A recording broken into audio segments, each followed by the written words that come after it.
he comentado que fue una bala la que mató a mi hijo. Pero esa bala también llevaba muchas ojivas. Y esas ojivas han ido estallando en el transcurso de los años. La primera que estalló fue la del dolor familiar. A los 3 días estalló la de tenerte que ir de tu pueblo. Después, la cuarta que detonó fue el enfrentarte con la criminalización que te hacen los gobiernos. Lo más fácil para los gobiernos es, para salir y no darle seguimiento, es criminalizarte. Porque fue alrededor de las 12 de la noche. Ese día habíamos salido a cenar con mi familia, después de haber tenido un programa cultural, artístico aquí en la radio, y a nuestro regreso pues sufrimos un atentado donde fue allanada la cabina y nuestro domicilio por integrantes que ahora podemos decir de un grupo del crimen organizado.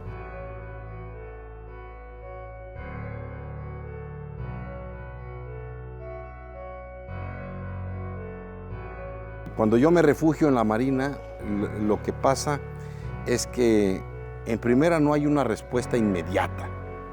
Estamos a menos de 600 metros de donde está la base de la Marina. Y estos tipos me agreden, me persiguen, y al no encontrarme y no dar conmigo, y después de más de 20 minutos vuelven a regresar a mi domicilio, vuelven a atacar a mi familia con amenazas y sometiendo a mi hijo y haciendo un montón de desbarajustes adentro, y se retiran tirando un tiro al viento.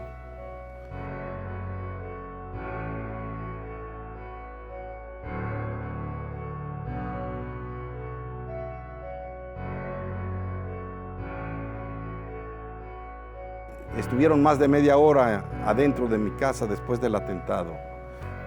Me persiguieron, o sea, estamos hablando de 1 hora en margen para que se pudiera haber hecho alguna acción. Y tal pareciera como si hubiera alguna corrupción ahí, lo digo abiertamente. Te puedo comentar que todavía a la fecha no me explico cómo un trabajo de peritaje de un asesinato, de un allanamiento de domicilio, de un allanamiento de una radio comunitaria, se lleve a cabo en menos de 5 minutos.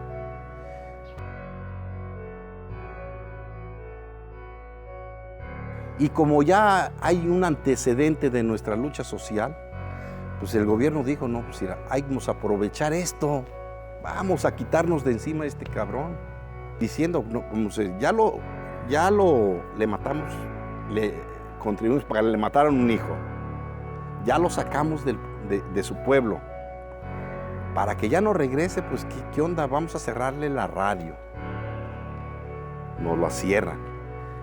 Y al 21 día de que nos cierran la radio, el gobierno del Estado de México, yo quiero imaginar, ¿no? Me pongo, ¿saben qué? Hay que darle jaque mate a este cabrón, ¿no?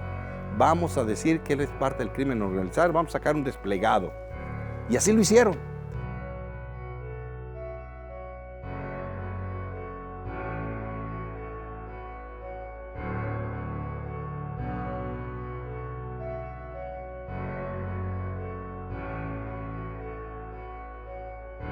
Fue importantísimo ese día porque inmediatamente dijimos y desmentíamos ese comunicado y acusábamos al gobierno de una persecución y los hacíamos responsables de lo que nos pudiera pasar. ¿Por qué? Porque nos estaba exponiendo más.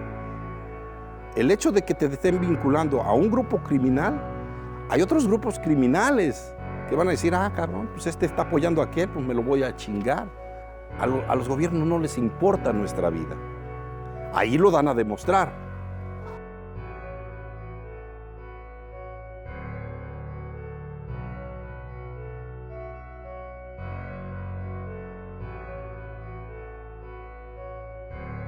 Esta es una radio del pueblo y para el pueblo. Es una radio donde no nada más dañaron la imagen de la radio, dañaron la imagen de todo un pueblo que apoya la radio, que respalda la radio. Y como parte de esos acuerdos que se firmaron con el gobierno del estado, no nada más exigimos un beneficio personal o económico para mi persona, sino que los enfocamos a una resarcción del daño enfocadas a toda la comunidad. Esto no es fácil de superarse, que por mucho miedo que se tenga, tenemos que demostrar y hacer y seguir luchando. Y otra turbina que se le pone a este motor es el aliciente de que seguimos exigiendo justicia y lo vamos a seguir, y que la muerte de mi hijo no quede impune.